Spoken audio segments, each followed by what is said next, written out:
Hey guys, so today I'll be reviewing the MG4 LMG. So the MG4 is a very popular LMG as it's more at the competitive level. It's well suited to most situations and can easily win a lot of 1v1s. The MG4 is just so fun in close quarter maps and also can be really good for medium ranges. Long range you may struggle a little bit, but if you really carefully tap fire it, you should be able to take down targets at the fairly long ranges. So the MG4 has a very competitive fire rate of 800, so obviously any inventory heavy maps like Metro 2014 and Operation Locker, you're going to have a really fun time. You may want to throw on the Ergo Grip for reduced on the move penalties. In fact, the Ergo Grip almost halves the on the move penalties while aiming down sight. I found in Operation Locker with the C4 was a really good offensive tactic, as you can blow up walls and bring hell down on anyone that's on the other side. Obviously, if you're up against some higher fire rate weapons like the AEK or the FAMAS, you're going to maybe struggle in those really close in-your-face gunfights. But as the range increases, you're going to find you'll be winning most of the fights. The muzzle velocity is 620 meters per second, so it's very fast. In fact, it has the second fastest muzzle velocity out of all the LMGs. You're not going to have that much of an issue shooting moving targets at the longer ranges. Just aim just a little bit in front of your target and you should have no issues taking down your enemy. The MG4 has the 25-18 damage model, so that's 25 damage in the first 8 meters. Then dropping off to 18 damage at 65 meters. The high damage model LMGs like the PKP and the M60 have more damage over a longer distance, so the MG4 isn't really that optimized for those really long range distances. Just think of the MG4 as a 200 round assault rifle, seen as it has pretty much the same damage model. Empty reload and tactical reload time is both 6.2 seconds. So it's pretty much the same time as all the other belt-fed LMGs. The MG4 also carries 200 rounds in its ammo bag, so that's definitely one of its main strengths. You can pull off some really crazy kill streaks or play a more defensive position in keeping the enemy under suppressive fire. Also, if you add the bipod to the mix and maybe a 2x, 4x magnification, you can really just sit in one place quite comfortably and always be ready to take out targets. I like this particular setup when camping points. I feel like the LMGs like this are very much suited to those situations. Also, having all that ammo means you don't need to worry about running out of ammo anytime soon. Not unlike a carbine or assault rifle, you really need to watch your ammo, as the last thing you need is to run out of ammo and die while reloading. I'm sure that's happened to a lot of us. Like I said before, you have 200 rounds at your disposal, so go nuts in Operation Locker or Metro 2014 maps. You can really pull off some crazy flanks. Side to side recoil is 0.2 degrees on the left and 0.4 on the right. Upwards recoil is 0.4 degrees, so it's going to have a pull to the right obviously. Just watch out for that, guys. Make sure when you're firing to move your mouse or joystick down and slightly to the left to counter the MG4's recoil. It also has a bullet spread increase of 0.104, so that's in the reasonably good kind of category. It's more of the middle ground when compared to the bullet spread of other LMGs.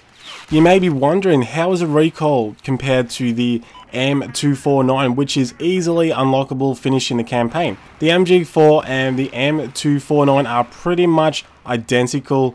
The M249 has less upwards recoil, but the MG4 has less side-to-side recoil. So really, guys, take your pick. For me personally, I want as less side-to-side recoil as possible, so I will choose the MG4 over the M249. So obviously the MG4 is an LMG. That means it's going to have pretty bad hipfire and on the move penalties. In fact, it's twice as bad as the assault rifles. However, its standing still penalties are actually surprisingly good. In fact, it's only a tiny bit worse than assault rifles. So obviously the MG4 and generally all LMGs, you're much better off standing as still as possible while aiming down sight. I would stick to aiming down sight in all gunfights unless your target is literally in your face. You can easily just hip fire then. Just get into the habit whenever you start a gunfight with your target, always aim down sight. Don't get into the habit of trying to hip fire LMGs, it's just not going to work out. So how is the MG4 compared to the rest of the belt-fed LMGs, you may be wondering to yourself. So let's have a look at this. The MG4 is one of the fastest shooting LMGs for the support class. However, it doesn't actually have the lowest time to kill. I think the PKP and the M240 Bravo hold the first place for the lowest time to kill for the LMGs. So it's kind of hard to say what is actually truly better. I don't think there's a best LMG, it's just what feels best for you and what you're looking for in an LMG. The MG4 is more suited to close combat maps, like I said before, and also for those people that don't necessarily have the best accuracy. You can almost just point and fire a whole heap of bullets in just hoping you can hit your target, seeing as you do have 200 bullets at your disposal. If you're playing in a big map, you may prefer the higher damage model LMGs however. As for attachments, for close combat maps or game modes that mainly focus around infantry combat, definitely the ergo grip that heavily reduces the poor on the move penalties for the LMGs. No barrel attachments, so a naked barrel, and the laser sight just to help improve that fairly atrocious hip fire. I also recommend to use the perimeter defense upgrade. I think that works really well with a lot of the belt-fed LMGs. This particular field upgrade includes the 50% more bullets and 50% more suppression effect. If you do decide to take the MG4 in the more open field maps, possibly go with the muzzle brake or the compensator barrel to minimize recoil, and combine that with the stubby grip to help accuracy. You may want to try the 2x magnification zoom or the laser sight, but I'll be leaning more towards the 2x magnification scope to help out with those long range fights.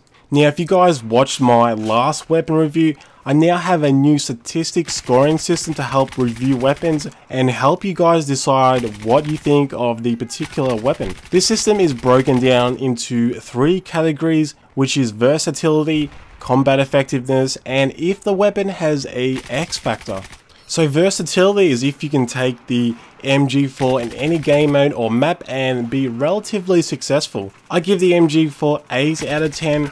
It's not perfect for all situations, but it can definitely perform well in most. Just use attachments to suit the game mode or map you're playing on, and you should be perfectly okay. Like I said, be a little bit careful with the long range fights. Make sure to really tap fire the MG4. So combat effectiveness includes how long you can stay in combat without reloading, how well you can take down targets, and overall how you can have an impact on the enemy team. Well, clearly for the MG4 it's a 10 out of 10, 800 rate of fire, decent on the move specs if you set up correctly, 200 rounds at your disposal, and a fairly easy controllable recoil. What is there not to love about this LMG? You don't need to worry about running out of ammo anytime soon. So finally, Xfactor. Well, it's a tough one as I like to see this category if a particular weapon has one or more features that's just so good it just makes you keep using it to the point you don't even care about its weak sides. It's kind of hard to say for the MG4 as so many other LMGs. I think the only Xfactor aspect of the MG4 is the 800 rate of fire with the 200 round ammo bag. So I'm going to give it 6 out of 10, which sounds kind of low. So anyway, overall I give the MG4 a total score of 24 out of 30. Which is a very reasonable and respective score. I think the MG4 deserves it. Anyway guys, that's it for my MG4 review. Let me know if you like my scoring system, and if you can think of any more improvements, please by all means let me know. So take care, and hopefully I will see you in the battlefield.